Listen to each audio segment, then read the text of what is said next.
Tahun lepas, ada satu angka yang benar-benar mengejutkan saya. Hasil tinjauan menunjukkan dalam kalangan warga emas berumur 65 tahun ke atas, 71% mengambil pelbagai jenis makanan tambahan. Tetapi, pada masa yang sama, 63% langsung tidak cukup pemakanan asas. Saya Dr. Ahmad Firdaus bin Rahman, bekas doktor pemakanan di Hospital Negeri, sudah 35 tahun bekerja dan terlalu banyak kali melihat orang tua membelanjakan wang pada tempat yang tidak sepatutnya. Minyak ikan berharga ratusan ringgit, kapsul untuk mata, tablet kalsium, almari di rumah penuh sampai sesak. Tetapi bila saya tanya apa yang mereka makan hari ini, jawapannya hampir sentiasa sama: bubur, roti kukus dan sayur yang hamba. Inilah hakikat yang saya mahu kongsikan hari ini, satu hakikat yang membuat ramai orang terdiam. Labu yang murah, yang setiap hari anda lalu di pasar tetapi langsung tidak dipandang, sebenarnya mengandungi lutein, pektin dan pelbagai zat yang hampir sama dengan kandungan makanan tambahan mahal yang anda beli, malah tubuh kadang-kadang menyerapnya dengan lebih baik. Tetapi, persoalannya sekarang, kenapa ada orang tua yang makin cergas selepas makan labu, sedangkan ada yang makin kembung dan gula darah pun naik mendadak? Bezanya terletak pada 3 perkara kecil. Dalam 15 minit ini, saya mahu terangkan kepada anda bagaimana hendak makan labu supaya manfaatnya tidak sia-sia. 3 cara makan yang boleh buat keadaannya jadi lebih buruk, dan juga bahagian paling bernilai pada labu yang sebenarnya tersembunyi pada tempat yang dibuang oleh 90% orang. Sebelum itu, tulis dulu di ruangan komen bahawa anda sedang mendengar dan beritahu saya sama ada anda sudah benar-benar faham setakat ini. Saya akan baca setiap satu dengan sungguh-sungguh.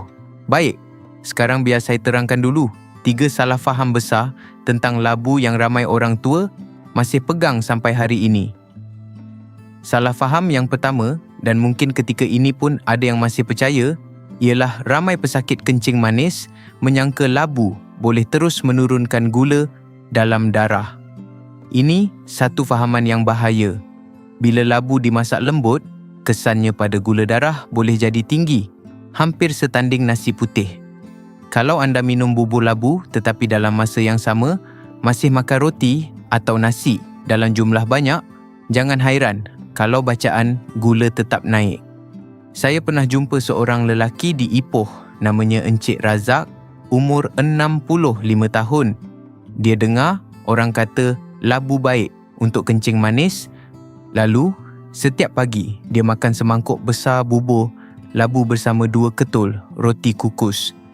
Sebulan kemudian, bila dia periksa semula, bacaan gula jangka panjangnya naik daripada 6.8 kepada 7.5. Dia tanya saya dengan wajah sangat kecewa, bukankah labu itu baik? Saya kata, memang baik. Tetapi bukan begitu caranya. Cara yang betul ialah anggap labu sebagai sebahagian daripada makanan ruji, bukan lauk tambahan. Sekali makan, cukup sekitar 100 hingga 150 gram, dan dalam masa yang sama kurangkan nasi, roti atau mi. Barulah serat dalam labu boleh membantu memperlahankan kenaikan gula darah. Ingat satu ayat ini. Labu bukan ubat. Labu ialah makanan ruji. Salah faham yang kedua pula. Ramai orang rasa barang murah pasti tidak bernilai. Mereka tengok labu di pasar malam atau kedai runcit, harganya murah, lalu terus fikir ia tidak mungkin ada khasiat besar. Tetapi hakikatnya setiap 100 gram labu mengandungi bahan yang boleh ditukar oleh tubuh menjadi vitamin penting untuk mata dan daya tahan badan. Saya bagi anda kira mudah. Satu botol suplemen mata yang diimport boleh mencecah ratusan ringgit. Makan sebiji sehari pun hanya cukup untuk sebulan. Tetapi labu yang dibeli di pasar dengan harga jauh lebih rendah boleh dimakan berkali-kali dalam seminggu, malah cukup untuk seisi rumah. Jadi cuba fikir mana yang lebih berbaloi. Tambahan pula nutrien daripada makanan semula, jadi selalunya lebih mudah diterima. Tubuh berbanding bahan buatan. Sebab itu, jangan biarkan harga menipu pertimbangan anda. Yang murah tidak semestinya tidak berguna. Yang mahal pula tidak semestinya sesuai untuk tubuh anda. Salah faham yang ketiga ialah ramai menyangka kalau sesuatu itu semula jadi, maka boleh dimakan sesuka hati tanpa had. Ini juga tidak betul. Saya pernah lihat orang makan setengah biji labu setiap hari kerana percaya itu amalan sihat. Tetapi selepas 2 bulan, tapak tangan dan tapak kakinya mula kelihatan kekuningan. Keadaan itu memang bukan penyakit berat, tetapi ia tanda jelas bahawa tubuh sudah menerima terlalu banyak. Ada seorang makcik di Seremban yang sangat suka labu. Pagi dia makan bubur labu, tengah hari dia makan labu masak dengan sup tulang, malam pula sambung dengan kuih labu. Selepas sebulan, tapak tangan dan tapak kakinya berubah warna. Lalu dia datang jumpa saya dalam keadaan cemas, sangka dirinya ada masalah hati. Saya tengok sekali lalu, saya kata sambil tersenyum, "Makcik ini bukan sakit hati, makcik sudah terlebih labu." Oh, labu memang makanan yang baik, tetapi badan kita bukan gudang yang boleh simpan semuanya tanpa batas. Tanah pun perlu digilirkan tanaman. Ini kan pula perut dan usus kita. Sebab itu, saya selalu cadangkan makan 3 hingga 4 kali seminggu sahaja. Dan setiap kali cukup semangkuk kecil. Itu sudah memadai. Selepas faham 3 salah faham ini, mungkin anda akan tanya pula, kalau begitu, apa sebenarnya yang baik tentang labu sampai saya sendiri cadangkan makan beberapa kali dalam seminggu? Sekarang saya terangkan dengan cara paling mudah. Bila umur makin meningkat, 2 perkara yang paling kita takut ialah salur darah tersumbat dan usus menjadi lemah. Bila salur darah bermasalah, risiko sakit jantung dan angin ahma meningkat. Bila usus bermasalah, sembelit dan buasir pula mula datang. Di sinilah labu ada satu kelebihan yang ramai orang tidak sedar. Saya suka panggil ia sebagai penyapu lembut untuk salur darah. Dalam labu, ada sejenis serat larut air yang boleh anda bayangkan seperti berus halus di dalam salur darah. Ia tidak bertindak kasar seperti ubat yang kuat, tetapi perlahan-lahan membantu membawa keluar lemak jahat yang melekat pada dinding salur darah.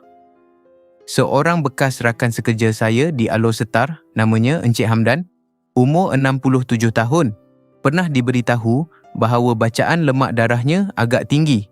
Doktor menyuruh dia mula makan ubat, tetapi dia takut kesan pada hati. Saya cadangkan dia cuba ubah corak makan dahulu. Setiap tengah hari, dia makan sedikit labu kukus bersama oat dan sayur hijau. Malam pula, dia kurangkan minyak dan makanan berat. 3 bulan kemudian, bila diperiksa semula, bacaan lemak darahnya turun dengan jelas sampai dia sendiri pun terkejut.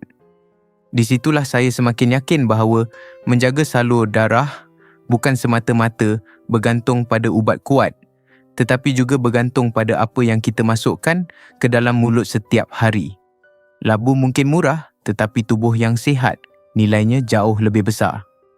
Lepas kita cakap tentang salur darah, sekarang mari kita cakap pula tentang mata. Bila usia makin lanjut, apa yang paling ditakuti oleh ramai orang? Saya sudah tanya ramai warga emas dan kebanyakan mereka beri jawapan yang hampir sama. Mereka bukan paling takut sakit, tetapi takut tidak lagi dapat melihat dengan jelas. Takut tidak nampak wajah cucu dengan terang. Takut tidak dapat bezakan lampu isyarat di jalan. Takut tidak dapat baca tulisan kecil pada botol ubat. Rasa tidak berdaya seperti itu kadang-kadang lebih menyeksakan daripada rasa sakit pada badan. Warna jingga keemasan pada labu datang daripada 2 zat yang sangat berharga untuk penglihatan. Kedua-duanya banyak tertumpu pada bahagian penting dalam mata, seolah-olah menjadi lapisan pelindung halus yang menjaga penglihatan daripada rosak terlalu cepat. Sekarang ini, ramai orang setiap hari melihat telefon dan televisyen terlalu lama. Cahaya daripada skrin itu sedikit demi sedikit memberi tekanan pada mata dan mempercepatkan kemerosotan penglihatan. Zat dalam labu membantu menyerap gangguan cahaya yang tidak baik itu dan mengurangkan kerosakan akibat pengoksidaan. Ada laporan kesihatan yang menunjukkan bahawa pengambilan zat ini secara mencukupi setiap hari boleh membantu menurunkan risiko kerosakan penglihatan pada usia tua dengan ketara. Ibu saya sendiri tahun ini berumur 85 tahun. Beberapa tahun lalu, dia semakin kerap mengadu pandangannya kabur. Dia asyik berkata, "Itu biasa, umur sudah tua. Memang beginilah." Tetapi saya tetap berkeras. Setiap minggu saya sediakan 3 kali bubur labu dengan sekoi, ditambah sedikit goji dan kurma merah. Selepas kira-kira 6 bulan, satu hari dia cakap pada saya dengan nada yang sangat perlahan, "Sekarang, benang halus pun sudah mula nampak semula." Bila saya dengar ayat itu, hati saya jadi sangat hangat. Bukan kerana labu itu ajaib, tetapi bila zat yang betul sampai ke dalam badan, tubuh akan memberi tindak balasnya. Kesihatan mata bukan hanya bergantung pada titis mata atau cermin mata, tetapi sangat bergantung pada apa yang kita makan setiap hari. Kadang-kadang, penglihatan yang lebih jelas bermula daripada warna yang masuk ke dalam pinggan kita. Lepas mata, kita cakap pula tentang perut dan usus. Bila orang sudah berumur, bahagian ini ibarat periuk lama yang sudah digunakan berpuluh tahun. Silap sedikit makan benda keras atau terlalu sejuk, terus rasa tidak selesa. Ramai orang tua waktu pagi tidak berani makan banyak kerana takut perut sakit. Dan pada waktu malam pula menahan diri sebab takut naik asid. Dalam keadaan begini, labu memang salah satu makanan yang sangat lembut sifatnya. Bila dimasak sampai empuk, labu akan menghasilkan lapisan lembut yang halus. Lapisan inilah yang membantu melindungi dinding perut seperti menyarungkan pelindung yang lembut pada bahagian dalam perut. Ia boleh mengurangkan rangsangan terus daripada asid perut dan pada masa yang sama membantu proses pemulihan pada bahagian yang sensitif. Ada juga pemerhatian pemakanan yang menunjukkan bahawa kandungan seperti ini membantu menyokong pertumbuhan bakteria baik dalam usus, memperbaiki suasana dalam saluran penghadaman dan memberi bantuan yang nyata kepada mereka yang lama bergelut dengan masalah perut. Saya pernah merawat seorang warga emas di Taiping, namanya Pak Saleh, umur 72 tahun. Perutnya memang lemah. Pagi-pagi, kalau dia minum susu ketika perut kosong, dia terus rasa memualkan. Kalau makan roti kukus, dia kata tawar dan susah ditelan. Kalau makan bubur cair pula, sekejap saja sudah lapar semula. Saya suruh dia cuba semangkuk kecil labu dengan keladi gunung, dimakan suam. Tidak panas dan tidak sejuk. Selepas sebulan dia datang semula dan terus cakap pada saya, "Doktor, sekarang pagi-pagi saya akhirnya boleh makan dengan rasa tenang. Nampak tak? Kadang-kadang menjaga perut bukan perlukan ubat mahal pun. Kadang-kadang yang tubuh perlukan hanyalah semangkuk makanan yang lembut, hangat dan memahami keadaan badan kita."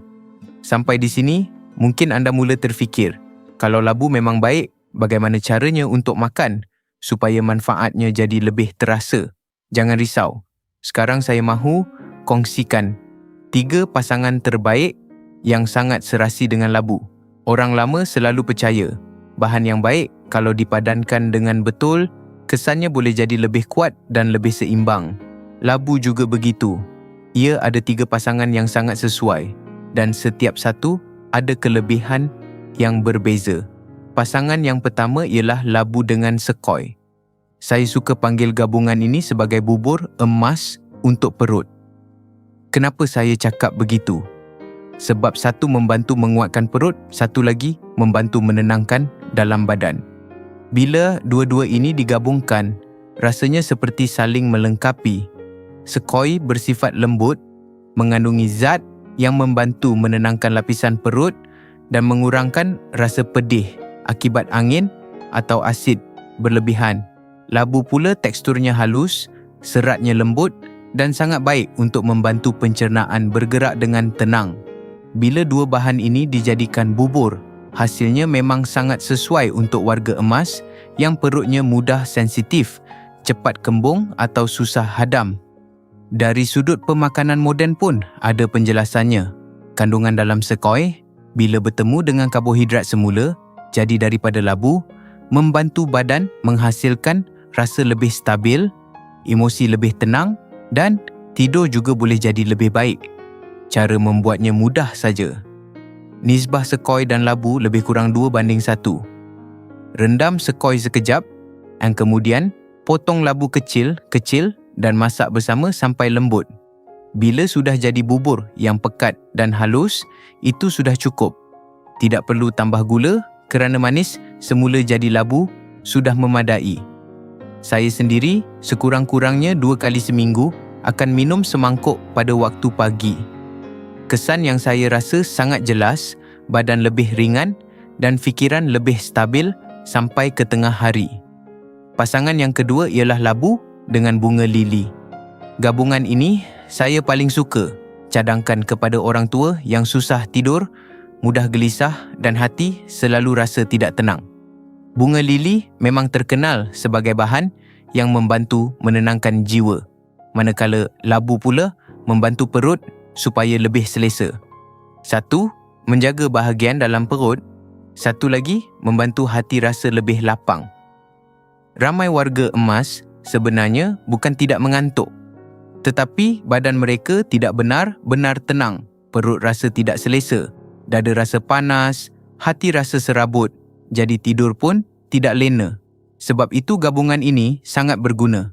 Bila dimakan pada waktu malam, ia memberi rasa hangat yang lembut pada perut dan pada masa yang sama membantu hati jadi lebih damai. Cara membuatnya pun tidak susah. Ambil bunga lili segar, cuci elok-elok, kemudian masak bersama labu yang sudah dipotong.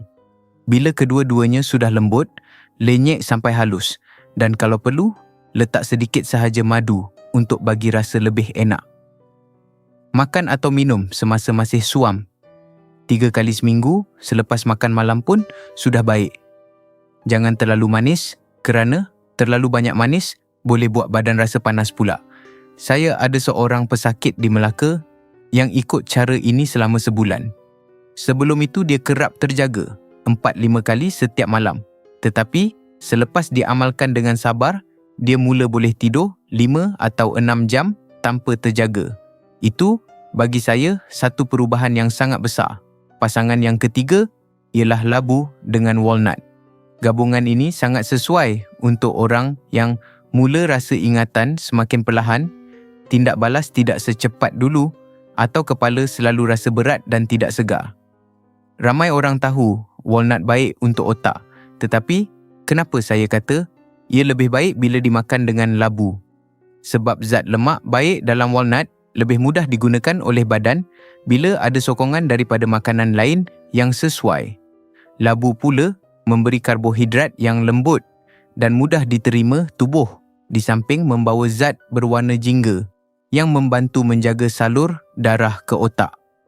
Bila dua bahan ini bersatu, kesannya bukan sahaja pada kenyang, tetapi juga pada kejernihan fikiran. Ada pemerhatian pemakanan yang menunjukkan bahawa walnut yang dimakan bersama makanan kaya warna semula jadi memberi sokongan yang lebih baik kepada fungsi kognitif. Cara makannya mudah. Kukus labu sampai lembut. Panggang walnut sekejap sampai naik bau, kemudian cincang kasar dan gaulkan ke dalam labu yang sudah dilenyek. Anda boleh makan sebagai sarapan atau sebagai minum petang yang ringan. Setiap kali cukup semangkuk kecil, 3 atau 4 kali seminggu. Kalau diamalkan dengan sabar selama 2 bulan, ramai orang akan mula rasa kepala lebih terang, tindak balas lebih cepat dan ingatan pun rasa lebih tersusun. Ibu saya sendiri selepas amalkan gabungan ini untuk beberapa bulan, dia sendiri cakap fikirannya rasa lebih lancar, macam enjin yang sudah diberi minyak baru. Lepas saya terangkan cara makan yang boleh membantu, sekarang saya perlu ingatkan anda tentang 3 cara makan yang sebaik-baiknya dielakkan. Ramai orang niatnya mahu jaga badan, tetapi kerana silap cara, akhirnya badan pula yang menanggung akibat. Sepanjang saya bekerja, saya sudah lihat ramai orang tua yang sebenarnya mahu sihat, tetapi tanpa sedar makan dengan cara yang membuat keadaan jadi lebih buruk. Bukan makanan itu yang salah, tetapi gabungan dan kuantitinya yang tidak sesuai. Labu memang baik, tetapi ada 3 jenis padanan yang saya benar-benar tidak galakkan. Perangkap yang pertama ialah labu dimakan sekali dengan keledek. Ramai orang fikir dua-dua ini makanan kampung yang manis semula jadi kalau dikukus sekali tentu lebih sedap. Masalahnya, kedua-duanya sama-sama tinggi kanji dan gula semula jadi. Bila masuk ke dalam perut pada masa yang sama, ia mudah menyebabkan perut berangin, sendawa berulang, malah ada yang sampai rasa sakit dan tidak selesa sepanjang hari. Saya pernah ada seorang pesakit di Johor Bahru, namanya Encik Faizal, memang sangat suka makan makanan bijirin dan ubi. Satu hari waktu tengah hari, dia kukus setengah biji labu dengan 2 batang keledek, lalu habiskan sekali makan. Menjelang petang, perutnya kembung keras macam dipam angin, asyik buang angin dan rasa tidak selesa sampai malam. Bila dia datang jumpa saya terus faham puncanya. Saya beritahu dia, bukan maksudnya langsung tidak boleh makan, tetapi jangan himpunkan kedua-dua sekaligus.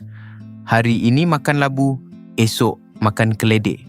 Bagi giliran, supaya perut ada ruang untuk bernafas. Ingat satu perkara ini, makanan yang baik jangan dilonggokkan serentak. Perut juga perlukan rehat. Perangkap yang kedua ialah labu dimakan bersama daging kambing atau makanan laut tertentu. Dalam pengalaman saya, gabungan seperti ini lebih mudah membuat badan terasa panas, terutama pada orang tua yang memang sudah ada masalah radang, kulit sensitif atau mudah naik bisa. Labu bersifat hangat, daging kambing juga hangat, sesetengah makanan laut pun begitu.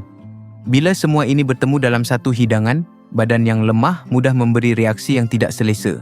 Musim hujan tahun lalu, ada seorang makcik di Kota Baru makan labu masak dengan kambing pada waktu malam. Esok paginya, tepi bibirnya naik gelembung kecil dan mulut rasa pedih. Dia sangka dirinya demam. Padahal, sebenarnya badan sudah memberi isyarat bahawa gabungan itu terlalu berat dan panas untuk dirinya. Saya nasihatkan dia berhenti dahulu makanan berdaging. Selama beberapa hari, banyakkan air kosong dan sayur berdaun hijau, barulah perlahan-lahan keadaan reda. Kalau benar-benar mahu makan daging, lebih baik pilih ayam atau daging tanpa lemak, masak secara ringan, kurang minyak dan kurang garam. Jangan terlalu pekat, jangan terlalu berminyak. Perangkap yang ketiga ialah menjadikan labu sebagai makanan utama dari pagi sampai malam. Ada orang bila sudah tahu sesuatu itu baik, terus makan tanpa henti. Pagi labu, tengah hari labu, malam pun labu lagi. Akhirnya tapak tangan dan tapak kaki mula kelihatan kekuningan. Keadaan ini memang boleh pulih semula jika dihentikan. Tetapi, ia tetap tanda bahawa badan sudah menerima terlalu banyak. Bila zat warna dalam labu masuk berlebihan dan tubuh tidak sempat memprosesnya dengan baik, ia akan mula terkumpul dan memberi perubahan pada warna kulit. Keadaan ini lebih mudah berlaku pada warga emas yang fungsi hati atau buah pinggangnya sudah tidak sekuat dahulu. Sebab itu, saya selalu cadangkan dalam sehari jangan lebih kurang 100 hingga 150 gram dan dalam seminggu jangan lebih daripada 3 atau 4 kali. Bila makan labu, padankan dengan sayur hijau dan sedikit protein yang ringan. Penjagaan tubuh bukan bergantung pada satu makanan yang diulang-ulang, tetapi pada kepelbagaian yang seimbang dan bergilir-gilir. Selepas faham pantang larang ini, mungkin anda akan tanya, jadi bagaimana sebenarnya cara yang paling sesuai untuk makan labu supaya manfaatnya benar-benar keluar? Sekarang saya beri 3 panduan yang paling mudah dan paling praktikal. Dalam hal menjaga kesihatan, masalah terbesar bukan kerana caranya susah, tetapi kerana ramai orang tidak dapat bertahan lama. Sebab itu, saya rumuskan 3 prinsip yang benar-benar mudah diikuti. Kalau anda ingat 3 perkara ini, anda akan lebih faham bagaimana mahu makan labu dengan betul. Perkara pertama ialah tetap pada jumlah, tetapi jangan terlalu kaku pada waktu. Maksudnya, kuantiti setiap kali makan perlu dijaga. Tetapi, masa makan boleh disesuaikan dengan kehidupan anda. Saya cadangkan sekitar 100 hingga 150 gram setiap kali, lebih kurang sebesar 1 genggaman tangan. Anda boleh makan pada waktu pagi, boleh juga tengah hari. Malah kalau malam anda kurangkan nasi, anda boleh ambil sedikit labu sebagai ganti. Cuma jangan makan setiap hari. 3 atau 4 kali seminggu sudah mencukupi. Menjaga badan itu seperti menyiram pokok. Bukan setiap hari disiram tanpa fikir, tetapi bila tanah mula kering, barulah air diberi. Dengan cara itu, akar tumbuh lebih kuat. Perkara kedua ialah utamakan kukus, rebus atau reneh dan kurangkan minyak serta gula. Cara terbaik makan labu ialah dengan masakan yang ringkas supaya zatnya kekal dan perut tidak terbeban. Jangan goreng, jangan jadikan kuih manis dengan terlalu banyak gula. Kerana bila itu berlaku, makanan yang asalnya baik boleh berubah menjadi beban pada badan. Terutama bagi mereka yang ada masalah gula darah, cara masak begini lebih berisiko. Kalau anda rasa labu kukus terlalu biasa, anda boleh masak sekali dengan sekoi, bunga lili atau keladi gunung. Rasanya jadi lebih sedap dan khasiatnya pun lebih seimbang. Ingat, rasa asal makanan itulah yang paling mudah diterima tubuh. Perkara ketiga, dan ini yang paling penting, ialah belajar mendengar reaksi badan sendiri. Kalau selepas makan labu, anda rasa tidur lebih lena, buang air lebih senang dan perut lebih selesa, teruskan. Tetapi, kalau anda rasa kembung, tekak kering atau badan tidak sedap, kurangkan jumlahnya atau tukar waktu makan. Menjaga kesihatan, tidak ada satu jawapan yang sama untuk semua orang. Hanya tubuh anda sendiri yang tahu apa yang benar-benar sesuai. Saya selalu pesan kepada pesakit saya, jangan ikut membuta tuli. Jangan hanya tengok orang lain makan apa, lalu anda terus ikut. Badan anda lebih kenal diri anda daripada sesiapa pun. Selepas makan, cuba rasa sendiri. Adakah perut selesa? Adakah tidur lebih baik? Adakah badan terasa ringan? Atau sebaliknya? Semua itu sebenarnya isyarat daripada tubuh. Yang penting, kita belajar untuk mendengarnya. Sampai di sini, saya masih mahu beritahu anda satu rahsia yang ramai orang terlepas pandang. Bahagian labu yang paling bernilai kadang-kadang bukan pada isinya, tetapi pada bijinya. Ramai orang bila potong labu, terus kaut keluar biji dan buang tanpa fikir panjang. Padahal, disitulah tersembunyi beberapa zat yang sangat penting untuk orang yang sudah berumur, terutama bagi tidur, jantung dan keselesaan lelaki pada waktu malam. Mula-mula kita cakap tentang tidur dahulu. Biji labu mengandungi bahan yang membantu otak menghasilkan isyarat tenang, iaitu bahan yang membantu tubuh masuk ke fasa rehat dengan lebih mudah. Ramai warga emas bukan tidak mengantuk, tetapi otak mereka seperti sukar menekan suis untuk tidur lena. Sebab itu mereka baring lama, mata penat, tetapi fikiran masih berjalan. Cara yang saya selalu cadangkan sangat mudah. Kira-kira sejam sebelum tidur, ambil segenggam kecil biji labu asli. Kunyah perlahan-lahan dan minum sedikit air suam. Kalau diamalkan selama 2 minggu, ramai orang mula rasa lebih mudah terlelap dan kurang terjaga berkali-kali pada tengah malam.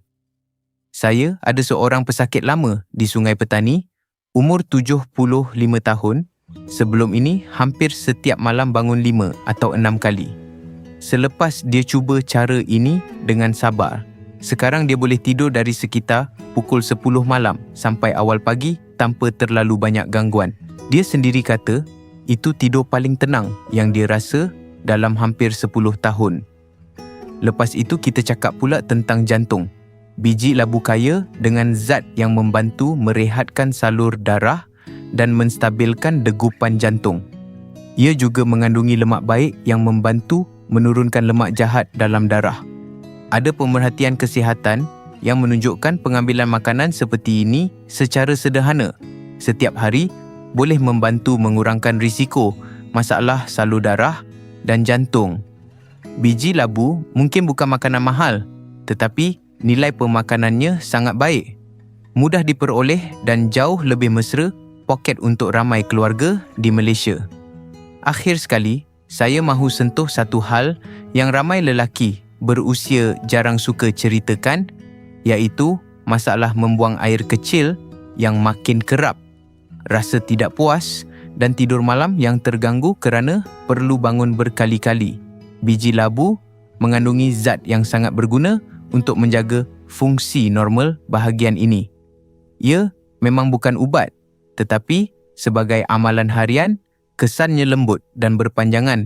Sebab itu, saya biasanya cadangkan kira-kira 20 gram sehari. Pilih yang asli, jangan goreng, jangan terlalu masin, dan kunyah perlahan-lahan. Saya kenal seorang pakcik di Kuantan yang amalkan biji labu selama 6 bulan. Sebelum itu, dia bangun hampir 4 kali setiap malam untuk ke tandas. Selepas diamalkan dengan konsisten, keadaan itu berkurang kepada 1 atau 2 kali sahaja dan sepanjang siang dia nampak jauh lebih segar. Nampak tak?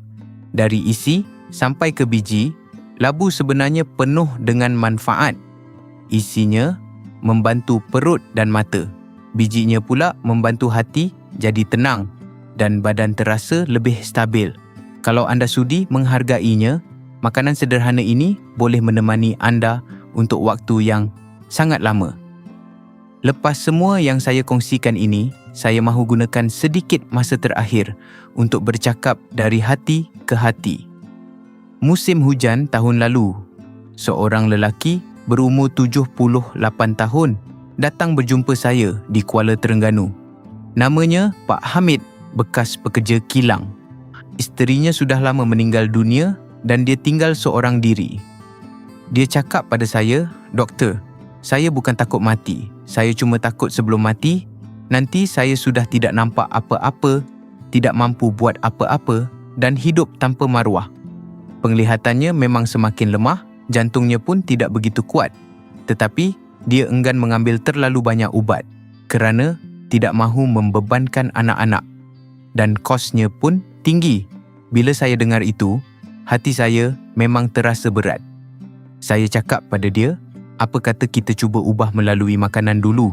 Tidak perlu belanja besar. Cuma setiap hari kita selang-selikan dengan labu, skoi dan walnut secara sederhana." Dia diam sekejap, kemudian setuju untuk cuba selama 3 bulan. Selepas 3 bulan, dia datang semula untuk diperiksa. Saya tanya bagaimana keadaannya, dia tidak terus menjawab. Dia cuma keluarkan sekeping kertas dari poket bajunya dan hulu pada saya. Bila saya buka, saya nampak beberapa patah perkataan yang dia tulis sendiri dengan tangan yang sedikit terketah. Tulisan itu tidak sempurna, 1-2 huruf sengit sedikit.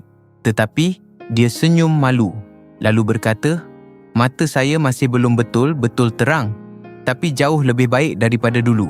Saya sudah boleh menulis semula." Waktu itu, mata saya sendiri terasa basah. Kenapa saya cerita kisah ini? Sebab saya mahu anda faham bahawa makna sebenar menjaga kesihatan bukan semata-mata untuk hidup lebih lama. Maknanya ialah supaya kita boleh hidup dengan lebih bermaruah. Masih boleh nampak wajah cucu dengan jelas. Masih boleh memasukkan benang ke dalam jarum. Masih boleh menulis beberapa patah perkataan. Masih boleh makan dengan tenang. Dan masih boleh tidur lena pada waktu malam. Benda-benda ini nampak kecil, tetapi sebenarnya itulah sebab yang membuat hidup terasa masih berharga. Labu tidak akan menjadikan anda muda semula. Tetapi kalau dimakan dengan cara yang betul, ia boleh membantu langkah jadi lebih stabil, tidur jadi lebih lena, pandangan jadi lebih terang sedikit dan hati pun terasa lebih ringan. Bagi saya, itu sahaja pun sudah sangat bermakna. Saya mahu ajak anda buat satu percubaan kecil yang sangat mudah. Bermula hari ini, selama 7 hari berturut-turut, cuba makan 1 mangkuk kecil labu setiap hari. Anda boleh kukus, rebus atau buat bubur ikut cara yang paling selesa untuk anda. Selepas itu, tulis di ruangan komen dan beritahu saya dengan jujur apa yang anda rasa. Adakah tidur anda jadi lebih lena? Adakah mata terasa kurang penat? Adakah perut terasa lebih ringan dan lebih selesa? Saya benar-benar akan baca setiap komen yang anda tinggalkan dan selagi termampu, saya akan balas satu demi satu. Saya juga ada satu permintaan lagi. Kalau anda rasa perkongsian ini bermanfaat, tolong kongsikan kepada orang tua di sekeliling anda, terutama mereka yang masih berbelanja besar untuk pelbagai makanan tambahan, tetapi tidak sedar bahawa perlindungan yang paling baik kadang-kadang sudah ada di dapur rumah sendiri. Saya ialah Dr. Ahmad Firdaus bin Rahman, seorang yang juga sedang belajar menerima proses menjadi tua dengan lebih tenang dari hari ke hari. Pada pertemuan akan datang, saya mahu bercerita dengan anda tentang satu lagi bahan dapur yang sering dipandang sepi. Harganya lebih murah daripada labu, tetapi ramai orang masih belum tahu cara makan yang betul. Kan namanya keladi gunung dan mungkin manfaat yang boleh dibawanya jauh lebih besar daripada yang anda sangka. Saya doakan anda dapat makan dengan lebih selesa, tidur dengan lebih nyenyak dan perlahan-lahan belajar melihat diri sendiri semula sebagai insan yang sedang menua, tetapi tetap layak dilayan dengan lembut, sabar dan penuh hormat. Kita jumpa lagi dalam perkongsian seterusnya.